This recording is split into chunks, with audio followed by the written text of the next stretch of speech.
Há 5 meses, quando a variante Delta iniciou sua circulação no Brasil, o cenário foi de alerta máximo. Naquela época, o país tinha números inflados de novos casos, mortes e uma ocupação hospitalar beirando ao colapso. Ao mesmo tempo, governadores e especialistas acompanhavam o impacto negativo da cepa indiana em outros países, como nos Estados Unidos, Reino Unido e Israel. Mas no Brasil e também na América Latina, para a surpresa de quem se preparava para o pior, a variante Delta não impactou gravemente os indicadores da pandemia. Tanto é que hoje, neste momento que gravo este episódio, o cenário epidemiológico no país, assim como no Rio Grande do Sul, é o melhor desde os primeiros meses da crise sanitária. Mas o que explica estes efeitos? É sobre isso que o Direto ao Ponto desta sexta-feira vai falar. E para isso eu convidei 2 especialistas no assunto. O médico Alessandro Pascoaloto, professor da Universidade Federal de Ciências da Saúde de Porto Alegre, e o virologista Fernando Spilk, professor da Fevale e coordenador da rede Corona Ômica, iniciativa do Ministério da Ciência, Tecnologia e Inovação, que investiga quais cepas circulam no país.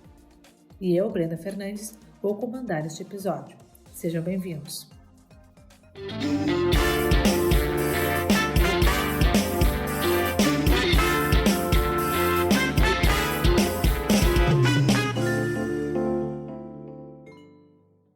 Há um número altíssimo de variantes do SARS-CoV-2, mas a variante Delta é predominante, representando 90% das amostras sequenciadas em todo o mundo, de acordo com a plataforma de dados genômicos legada à Organização Mundial da Saúde.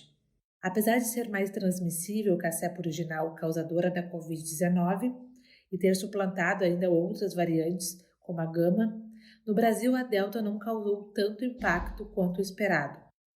E esse cenário refletiu em parte dos estados brasileiros, como é o caso do Rio Grande do Sul. Aqui, mesmo com a circulação da Delta, o maior impacto ficou a cargo da Gama. Os dados genômicos agrupados pela Fiocruz mostram que entre fevereiro e junho, no pior cenário da pandemia em solo gaúcho neste ano, a variante Gama foi quase totalidade das amostras estudadas. No revés, em julho e agosto, a variante Delta passa a predominar, e já em setembro, com dados mais recentes, as 2 variantes ocupam fatias de 50% cada nas amostragens. O surgimento das variantes do coronavírus também trouxe a discussão de quanto seria a eficácia dos imunizantes para essas linhagens. Hoje o cenário já é bem diferente, seja pelo avanço da vacinação e seja pelo maior conhecimento de parte dos especialistas. No entendimento do médico e professor Alessandro Pascoaloto, o que determinou que o país e o estado gaúcho ficassem até o momento ilesos dos impactos da Delta foi o comportamento humano, aliado à vacinação. Então, Alessandro, vamos falar sobre a variante Delta. A gente acompanhava, quando começou a circular aqui no Rio Grande do Sul, os impactos, que essa variante ela provocou em outros países, em até outros estados aqui do Brasil. E a gente percebeu que ela não impactou tanto os indicadores, por exemplo, de óbitos aqui no Rio Grande do Sul. E aí eu queria entender um pouco mais o que definiu esse cenário, que ele foi um pouco diferente do que aconteceu em outros lugares. Eu acho que a ciência fez uma leitura errada do significado real das variantes na Covid-19. Se acreditava que, uma vez presentes as variantes, elas transmitiriam muito mais, e assim elas perpetuariam e iniciariam picos de infecção na comunidade. Mas, na verdade, a maneira como eu leio isso, pelo menos, é que as variantes não é que elas transmitam mais, mas elas foram detectadas em momentos e em locais do mundo onde havia mais transmissão, porque havia mais aglomeração. Então, elas eram, na verdade, um reflexo, elas eram a consequência e não a causa. E quando elas foram introduzidas, então, no nosso meio, elas encontraram uma população crescente de pessoas vacinadas que mantinham o distanciamento social e máscaras. Então, por esse motivo, as temidas variantes não causaram uma infecção mais grave do que o esperado. Uhum. Então, foi mais pelo comportamento que a gente estava tendo naquele momento. O que determina a epidemiologia dessa infecção, da Covid-19, é o comportamento dos humanos. Uhum. Muito, muito mais importante do que o tipo específico de vírus que causa a doença. Uhum. Então, se os humanos estão se aglomerando em dado local, vai ter mais transmissão, vai ter mais gente doente, vai ter mais gente indo para o hospital e gente morrendo. Se os humanos são distanciados e especialmente vacinados, isso não acontece. O que aconteceu aqui? Uhum. E como é que a gente pode pensar, doutor, manter também esse escudo contra a Delta, né? Falando assim, se a gente agora começa a flexibilizar esse distanciamento, esse uso de máscara, a gente também corre o risco, então, desse cenário mudar. Ou a vacinação, de certa forma, vai barrar isso? A nossa grande defesa contra o agravamento da epidemia é a vacinação. Agora, quanto de vacinação é suficiente para proteger contra eventuais avanços da epidemia decorrentes de aglomerações é difícil de medir. Mas o que parece claro é que tem funcionado, não é? Porque a vacinação tem avançado, as pessoas têm se mantido usando máscaras, especialmente em ambientes internos e distanciadas, e a epidemia tem regredido.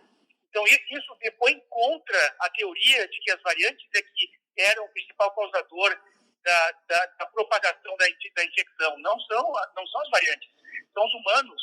Se os humanos se comportam, a epidemia vai embora. Já o virologista e professor da Fevale, Fernando Spilk, agrega outros fatores. Um deles é que a variante Gama teria mitigado o efeito da Delta no Rio Grande do Sul. Além disso, naquele momento, os gaúchos tinham uma janela de imunização ainda bem recente, ou seja, o ápice da proteção contra o coronavírus. Eu acho que o Brasil e a América Latina, eles nesse contexto, eles tiveram um conjunto de fatores. Talvez não pelos melhores motivos, né, não pelas melhores causas, eles tiveram um conjunto de fatores que acabou, de certo modo, trazendo uma certa situação diferente para essa questão da Delta. O que eu quero dizer com isso? Nós tivemos, antes da Delta, na América Latina, particularmente no Brasil, sem dúvida, e aqui no Rio Grande do Sul, um impacto enorme, a questão do surto da variante Gama, né, da variante de Manaus, que não foi nada trivial. Tá? Se você compara os próprios números, né, assim, o número de casos e óbitos em relação à população geral que nós passamos no Brasil com a Gama, você compara com o que os outros países passaram e estão passando com a Delta, você vê que, na verdade, o grande problema teve lá atrás.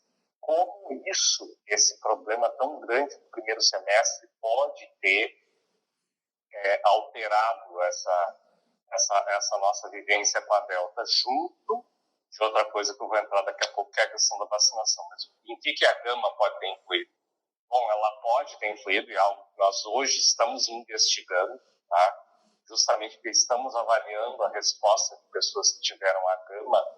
Ela pode ter influído no seguinte sentido: as pessoas que estavam muito expostas e que acabaram pegando e tendo a variante Gama podem ter tido uma resposta que as protegeu momentaneamente no momento em que a Delta estava entrando. E chegou no Brasil ali por volta de maio e junho. Né? Isso é um elemento. Então, para essa fase inicial da introdução da Delta, quando nós tínhamos um perfil de vacinação muito baixo, abaixo dos 30% de segunda dose, muito provavelmente esse é um elemento importante que a gente ainda está investigando e hoje em dia investigando bem a fundo. Tá? Então aí tem algo que é importante. Alguém pode dizer, então foi a imunidade de rebanho. Nossa, a imunidade de rebanho custou centenas de milhares de vidas. Né? Demonstra que isso não foi uma vantagem. Né? Então tem esse elemento. O outro elemento, que eu também digo mais uma pequena tragédia que nós temos, que nos deu agora uma condição diferente com a Delta, é que a vacinação demorou muito a engrenar. A gente foi ter realmente a vacinação começando a ser completada no contingente maior da população, agora no início do segundo semestre. Justamente no momento em que nós começamos a detectar, de fato, e a Delta estava se expandindo, né? Aqui no Rio Grande do Sul ela furou a barreira ali dos 20% e começou a ir acima dos 50%, 60%, e agora a gente está numa fase aí, agora nós estamos investigando, como eu tinha comentado contigo antes, na semana que vem a gente deve ter fechado os dados de um sequenciamento novo, com um contingente grande de amostras. A gente até umas semanas atrás estava ali flutuando entre 75% e 80% das amostras no estado da Delta. Vamos ver se agora a gente completou essa transição, né? Porque a gente estava com a Delta substituindo a Gama. Mas isso que nós realmente imaginávamos podia ser algo que elevar o número de casos, não elevou. Por quê? Porque a gente tinha daí a imunidade bem recente das vacinas, né? A vacina ela tem um grau de proteção bastante alto, ali por volta de 21 dias, né, após a segunda dose, até um período que vai mais ou menos ao redor de 6 meses, é a janela que ela dá a melhor proteção.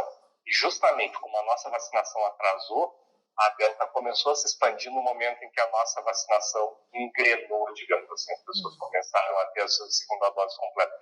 Então, os nossos atrasos, as nossas mazelas, acabaram nos levando agora que a Delta esteja bem disseminada, mas não está levando ao aumento no número de casos.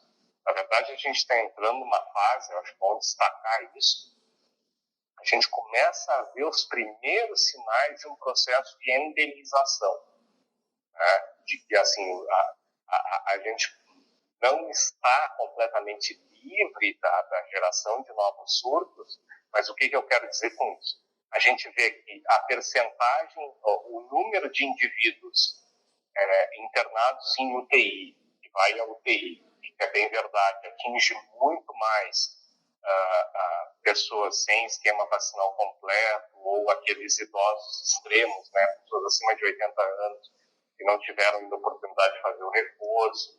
Esse é mais ou menos o perfil que a gente encontra. Então, não vacinados ou indivíduos sem a proteção adequada para a sua faixa etária, esses que estão na UTI, isso não baixa muito, algumas semanas, atingiu níveis bem mais aceitáveis, é bem verdade, a ocupação das UTIs hoje ao redor de 50% da capacidade, né, contando os pacientes Covid, mas está estagnado, a gente ainda vê pequenos surtos ocorrendo em hospitais, em asilos, onde tem aglomeração, e a gente vê um número de casos que está ou caindo numa semana ou estabilizado na outra na população geral. Esses são sinais de que está havendo processo, a gente está virando a chave lentamente de uma epidemia para uma endemia. A notícia boa evita que ocorram novos casos e que a gente possa ter novos surtos, não completamente. Mas ela tem um recado que é muito importante, e é o seguinte: a gente agora está no momento que, se não avançar a vacinação, a partir desse momento que a gente atingiu 50% da população imunizada com segunda dose, da maneira como o vírus está se comportando, se não avançar a população, sabendo que a Delta tem essa característica, mesmo não tendo gerado grande número de casos, ela continuar se transmitindo, ela gerar esses pequenos surtos, a gente tem então o efeito de algo que a gente precisa ficar convivendo. A única maneira da gente debelar isso realmente seria um avanço muito forte a partir de agora, a continuidade dessa questão da vacinação e que a gente alcançasse logo o máximo de pessoas imunizadas com segunda dose. Daí sim, aí a gente agora parece estar meio estagnado, né? Não baixa, não sobe, mas também não baixa muito. Isso é muito típico do processo de uma doença endêmica que você precisa combater com vacinação massiva. A partir do momento que aumentar esses níveis, bom, daí a gente consegue baixar também até os números que se tem hoje. Mas isso era uma questão que eu ia te perguntar, Fernando. Duas coisas. Como a gente consegue manter esse escudo, né, para evitar aí que a gente tenha um impacto, né, com a Delta, e se ainda essa variante ainda pode surtir efeito aqui no estado, se a gente pode ter um revés dessa situação, ou se isso é... Nós temos apostado, né, por enquanto a aposta não é de novos surtos de grandes proporções. Até por causa do tamanho do problema que a variante Gama foi capaz de gerar, nós não imaginamos ver aquele filme de novo, tá?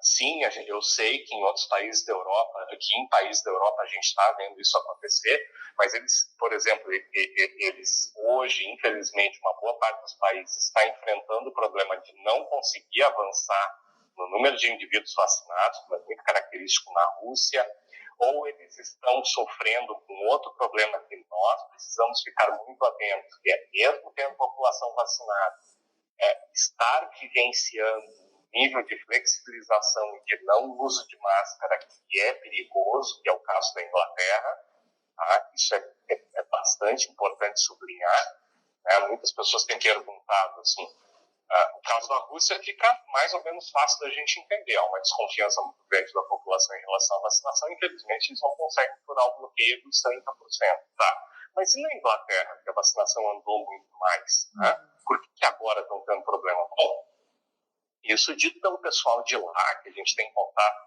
diariamente, praticamente, colegas de lá, o nível de flexibilização dado nas cidades inglesas, de acesso aos locais, de aglomeração em eventos, tudo isso, e de não uso da máscara, hoje eles dizem, olha, nós estamos com um problema muito grave, se perdeu todas as outras ferramentas de controle que não sejam a vacinação. E isso preocupa. Por quê? Primeiro, porque a gente ainda não conseguiu fechar os índices de vacinação, isso é bem certo.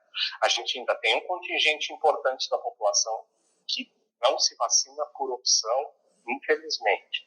E a gente ainda tem uma boa parte, uma parcela importante da vacinação em todos os países que, infelizmente, não está podendo se vacinar, que é a questão das crianças. Então, enquanto essas situações estiverem dispostas, algum teto de ocupação nos lugares precisa haver, o cuidado com a máscara precisa haver, o bom senso pessoal de evitar, né, reuniões que não precisem ser realizadas, enfim, precisa ocorrer, porque nós efetivamente, estas são fragilidades. Por enquanto, nós admitimos, e é impressionante olhar os números, a vacinação tem um efeito, especialmente aqui no Rio Grande do Sul, por exemplo, a gente olha regiões, né, que passaram muito dessas percentagens de vacinação que eu te falei, o declínio é muito importante. Mas por que o vírus, então, se mantém e chegou num platô que dali ele não bate? Bom, porque você ainda tem outras questões relacionadas à transmissão e um contingente ainda vacinado. Estas condições, se elas não forem observadas e corrigidas adequadamente, aí a gente pode passar o que a gente vê na Inglaterra. A Inglaterra é impressionante. Eu estava vendo fotos enviadas por um amigo do metrô de Londres, foi na quarta-feira, ninguém de máscara, lotado, quer dizer, não vai dar certo, né? Uma parte, um contingente importante das pessoas ainda nem vacinada com segunda dose, quer dizer, e esse então é isso, a gente precisa estar atento. Resumindo, nós precisamos continuar atentos. Eu acho que, assim, com prudência, esses eventos que vêm sendo retomados, com uma série de questões, mais a questão, né, da exigência da vacinação, eu acho que paulatinamente isso parece que está dando certo. A gente não vê elevações, mas o descuido, uma retirada de máscara inadvertida logo ali na frente, essas decisões que têm sido tomadas de maneira unilateral por um ou outro município que decide não seguir normativas sanitárias, né, por exemplo, em relação à vacinação, e isso traz perigo. Certo. Fernando, ontem o Instituto Butantan publicou uma nota, uma entrevista, falando que as vacinas compostas de vírus inativo, como é o caso da Coronavac, elas teriam gerado uma resposta imune mais abrangente às mutações, né? Isso seria, na visão deles, um dos fatores, né, que fez com que a variante Delta não impactou tantos indicadores do país. O que você sabe sobre isso? Olha, eu não sei se não sei se nós temos dados robustos para dizer isso, até porque nós temos também a entrada no meio desse tempo, nós tivemos sim, a partir ali do mês de agosto, nós já tínhamos a AstraZeneca também, um contingente importante de indivíduos, que nós tínhamos a própria entrada da vacina da Pfizer. Eu acho difícil mensurar isso a partir do que nós conhecemos, por exemplo, né, que tem de dados com essas vacinas em relação às diversas variantes. Hoje, quando nós olhamos, né, uma coisa que nós estudamos muito são aqueles indivíduos, né, as pessoas sabem que são uma minoria, isso é um evento felizmente bastante raro, mas há indivíduos, por exemplo, que mesmo vacinados acabam tendo infecção, né, que a gente detecta por PCR com ou sem sintomas. A gente tem um interesse muito grande nesses indivíduos, porque é aí que a gente vai caçando possíveis variantes no futuro que possam, de fato, escapar a vacina, etc. Então, a gente tem, eu, por exemplo, coordeno um projeto para o financiamento da FAPERGS, do Ministério da Saúde, para fazer isso, né? Uma coisa que nos preocupa muito. O que a gente tem observado preliminarmente nessa população? Essa população tem a gente encontra nessa população as mesmas variantes, por enquanto, felizmente, as mesmas variantes Delta, Gama, que a gente encontra na população não vacinada. Né? Esses poucos casos, assim, que a gente tem visto, infelizmente, uma pessoa que, de repente, não reagiu adequadamente à vacina por uma questão do seu sistema imune, ou uma pessoa que foi vacinada, por exemplo, há muito tempo, que está num grupo muito suscetível, como é o caso dos idosos, né? Ou que está muito exposta. Tá? Então, assim, a gente... E do lado das vacinas? Nós não vemos, assim, nenhuma grande diferença de enxergar, por exemplo, nós conhecemos, até publicamos hoje um artigo do pessoal do Unicamp, né? A gente vê pessoas com 2 doses de vacinas inativadas, infectadas com determinados vírus, a gente vê pessoas com 1, 2 doses de outra vacina infectada com vírus, quer dizer, depende muito do grau de exposição da imunidade da pessoa. Felizmente são eventos raros, mas eu me atreveria a dizer que assim, a gente tem muitos estudos, né, de monta, assim, estudos grandes nos estados, que não dizem que seja uma ou outra vacina que tenha promovido, né, esse efeito em relação à Delta. Como eu te falei lá no início, acho que tem muito a ver com o tamanho do processo que nós vivemos no primeiro semestre com a variante Gama, com o relativo atraso com a vacinação com todas as vacinas, que acabou jogando que as pessoas estivessem no ápice da sua imunização, justamente quando a variante Delta começou a se expandir. Isso a gente vê assim dividido entre as vacinas, né? Eu não sei se eu teria assim, do que vejo dados, elementos para dizer que não, esta vacina, por ela estar aqui, é que nós não tivemos esse problema.